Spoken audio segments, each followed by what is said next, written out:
C'est plus confortable de se dire qu'un parent manipule plutôt que l'autre commet de l'inceste. Je suis Pauline Bourgoin, j'ai 32 ans et je suis là pour évoquer le calvaire que rencontre un parent quand il tente de protéger son enfant qui dénonce des violences. En janvier 2022, je reçois un message de la crèche. Ma fille tremble au moment de chaque change. Elle est paniquée, tétanisée, vraiment. Ils me disent on n'a jamais vu ça, il y a quelque chose de très très inquiétant. Ils l'ont invitée à s'exprimer. Elle pouvait répondre par des mots, donc qu'est-ce qu'il se passe? Elle disait peur. Et quand elles ont essayé de comprendre de quoi, en fait, ce serait de quelqu'un, elles pointaient chacune des assistantes maternelles, c'était personne de la crèche, mais bien quelqu'un qui lui faisait le change. Et puis c'est là que ma fille me révèle avoir subi une potentielle agression sexuelle de son père. En fait, je suis un petit peu dans un déni, j'ai du mal à y croire. Et je cherche une explication, je me fais toutes les hypothèses. Il lui a fait mal avec une lingette. C'est peut-être pas lui, c'est peut-être le beau-père, mon nouveau compagnon. C'était plus confortable pour moi de me dire qu'on fait pas ça sur son propre enfant. Et sauf que le comportement du père de ma fille ne me rassure pas parce que lui, il s'inquiète pas du tout de ce qu'elle aurait subi. Et puis, il cherche pas plus loin, il se renseigne pas auprès de la crèche. Je me tourne vers les services sociaux en appelant le 119. Je me retrouve face à deux évaluatrices qui me disent de déposer plainte contre le père. Si je ne le fais pas, eh bien, cela voudra dire que je ne suis pas en mesure de protéger mon enfant et dans ce cas-là, il saisirait le juge des enfants pour qu'il le fasse à ma place. Donc j'ai été menacée d'un placement. Tout est confus, je peux pas vraiment dire qui c'est, donc je vais déposer plainte contre X, ça me dit non, vous déposez plainte contre le père, c'est son père que votre fille désigne, et si vous croyez que c'est beau-père, bah vous faites contre le père et le beau-père. Je m'exécute. Je pensais que c'était la fin des problèmes, et en fait ça n'était que le début. J'étais désemparée, je leur demandais quoi faire, s'il fallait que je la présente à la crèche, puisque le père de ma fille avait tenté de l'enlever de la crèche. Derrière ça, j'ai été recherchée par la police aussi, pour disparition inquiétante de mineurs avec pour mobile démence. Et quand je leur explique la situation, ils me disent mais madame, dans ce cas-là, pourquoi ne pas avoir répondu à monsieur du week-end? Il avait peur que vous tuiez votre enfant, enfin c'est parti dans des extrêmes. Et je leur dis mais je lui ai répondu en fait à toutes les fois où il a essayé de me contacter, je leur montre mon téléphone. Et là ils me disent ah, en fait vous échangiez pendant que monsieur déposait sa plainte. Il s'est bien fichu de nous. Le dépôt de plainte avec pour mobile démence, ça a été la pièce pour faire planer le doute que je serais folle, je serais instable. Les services sociaux se sont concentrés sur moi au lieu de chercher les raisons pour lesquelles Louise était tétanisée au moment du change et a continué d'avoir de nombreux troubles. Elle refusait qu'on la change, elle voulait rester dans sa couche sale tout le temps, elle ne jouait plus avec les autres enfants, elle se renfermait, elle faisait des cauchemars, elle était en détresse totale quand elle rentrait de chez son père. Et ça, on n'a pas voulu le voir, on n'a pas voulu l'entendre, on l'a même masqué dans les rapports et on a même un petit peu édulcoré les versions ou empiré en fonction du sens qu'il voulait donner. Même des éléments qui sont factuellement faux ou j'ai les preuves. Et tant que le faux n'a pas encore été reconnu judiciairement, eh bien ces rapports valent pour décrédibiliser le vécu, la parole et les symptômes de Louise. Les services sociaux me rappellent en mars pour m'informer qu'ils vont demander un placement à la juge.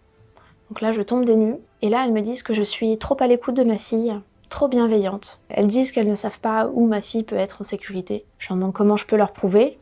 Ils me disent bah non, notre décision est déjà prise, voilà, votre santé mentale pose question également. Effectivement, hein, j'étais en état de choc avec tout ce qui se passait. Et en fait, il y a un rapport qui a été remis à la juge. Il y a écrit dans ce rapport qu'il m'a été donné lecture du rapport, alors que j'ai seulement reçu l'appel me disant que j'étais trop à l'écoute de ma fille. Et en fait, dans ce rapport, il y avait de nombreux éléments faux ou transformés. En gros, on voulait me faire accuser du syndrome d'aliénation parentale. Le syndrome d'aliénation parentale, ça a été théorisé par le psychiatre Richard Gardner, qui a passé toute sa vie à militer pour la pédophilie et sa dépénalisation. Par exemple, il culpabilisait les mères en leur reprochant que si leur fille subissait de l'inceste, c'est parce qu'elle n'avait pas suffisamment assouvi les besoins du père, et elle leur recommandait de gifler leur enfant qui révélait de l'inceste. Ce psychiatre, qui était très connu, a fait répandre son syndrome, qui a été totalement invalidé scientifiquement, et il faut savoir que ce psychiatre, il s'est donné la mort d'une vingtaine de coups de couteau dans le ventre. Donc il devait peut-être pas être très à l'aise avec tout ce qu'il a fait dans sa vie. Le verdict est tombé, placement en famille d'accueil pour ma fille qui avait 2 ans et demi. Je me suis effondrée dès qu'elle a annoncé le verdict. J'appelle la référente sociale pour savoir comment s'organise le départ de Louise. Et elle me dit qu'il ne s'organise pas parce qu'il est déjà fait. En fait, ils sont allés la chercher à la crèche 3 inconnus l'ont enlevée. J'ai pas eu le droit de savoir comment elle allait, où elle était. J'ai même pas eu le droit de savoir si elle était en bonne santé. Rien. J'ai eu le droit à des visites médiatisées, c'est-à-dire sous surveillance d'une personne des services sociaux. 1 heure toutes les 2 semaines. Je me suis retrouvée un petit peu comme une criminelle, comme si j'aurais pas dû croire ma fille et tenter de la protéger. Ce qui planait au-dessus de moi, c'était l'éventualité que j'ai voulu causer du mal au père de ma fille, au point d'en causer aussi à ma fille en lui mettant dans la tête qu'elle aurait été agressée sexuellement. J'ai obtenu à ce qu'elle soit placée chez moi, sachant aussi que j'ai fourni la preuve qu'il lui a inséré la langue dans la bouche quand elle était petite, puisqu'il y a des échanges de SMS où je lui demande d'arrêter ce qu'il accepte. La juge d'Orléans a décidé de donner des droits libres au père de ma fille. Il la reçoit un week-end sur 2 la moitié des vacances scolaires. Quand elle était en famille d'accueil un week-end sur 2 chez moi, elle allait à peu près bien. Elle souffrait d'être séparée de moi, mais elle tenait le cap. En revanche, quand il a récupéré des droits libres sur elle, son état s'est fortement dégradée. Elle est dans une détresse très très intense pendant plusieurs jours. Dès le début, elle a commencé à reparler d'attouchement. J'ai vu ma fille être torturée, rentrer en se tordant de douleur parce qu'elle a mal entre les jambes. Le service éducatif m'a dit de l'emmener aux urgences. Le médecin a constaté les irritations, puis elle continue de retourner chez son père. Elle est rentrée quelques autres week-ends aussi avec les mêmes vives douleurs. La première chose qu'elle m'a dit dès qu'elle s'est retrouvée seule, c'est « Mais maman, pourquoi t'as pas dit à papa d'arrêter de me toucher ?» Le service m'invitait à prendre du recul, à remettre en question sa parole à chaque fois. Au bout d'un moment, je pouvais plus nier ce qu'elle me rapportait.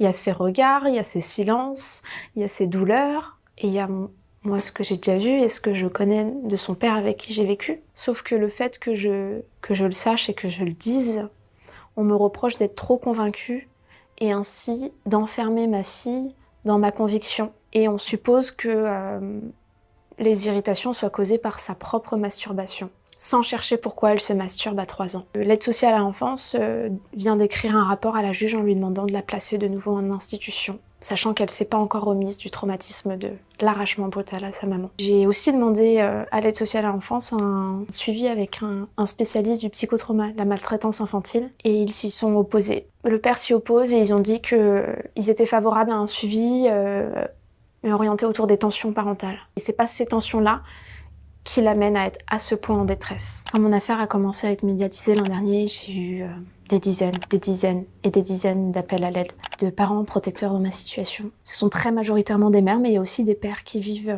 la même situation. Les cas que j'ai entendus, c'est le grand-père maternel qui fait subir et la mère qui veut pas voir. Dès lors qu'on porte la parole de notre enfant et qu'on dénonce des violences, on n'est pas cru, pas entendu et tout se retourne contre nous. Dans la plupart des cas, la mère perd la garde de l'enfant. Souvent placement en institution, mais aussi souvent placement chez le père dénoncé par l'enfant, malgré une enquête en cours. Il y a des défaillances certaines, même le ministère de la Justice les reconnaît et vient d'émettre une circulaire en alertant que les violences sexuelles c'est 1 personne sur 10, sauf que quand les enfants parlent, on ne les croit pas. Mais c'est plus large que la justice, en fait, c'est toute la société.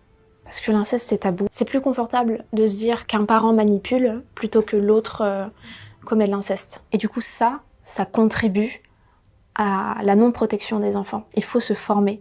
Les enfants ne savent pas parfois que leur corps leur appartient, qu'ils ont des limites et du coup ils ne dénonceront jamais. Les adultes ne sont pas formés à décrypter les violences sexuelles. Là par exemple, les personnes des services sociaux voit que ma fille adore son père, que la relation est chaleureuse, alors qu'un enfant qui subit de l'inceste ne cesse pas d'aimer son parent. Au contraire. Je suis investie auprès de plusieurs associations, notamment Protéger l'enfant, qui a vocation à accompagner les parents protecteurs, et We Too Stop Child Abuse, qui a vocation à davantage communiquer et à lever le tabou justement de la violence sexuelle auprès du grand public. Je recommande à tout parent qui suspecte des violences sur son enfant de d'abord s'entourer d'associations et de professionnels avant d'alerter, parce qu'il y a beaucoup de choses qu'on ne sait pas et qui risquent de se retourner contre nous. Surtout de s'entourer, de ne pas rester seul. C'est d'une telle violence psychologique qu'on peut tomber en dépression. Pour ma part, ce qui m'a permis de tenir, c'est de combattre entre guillemets et d'aider d'autres situations. Si j'étais restée seule de mon côté à ne pas communiquer là-dessus, ne pas en parler, je ne sais pas si j'aurais tenu.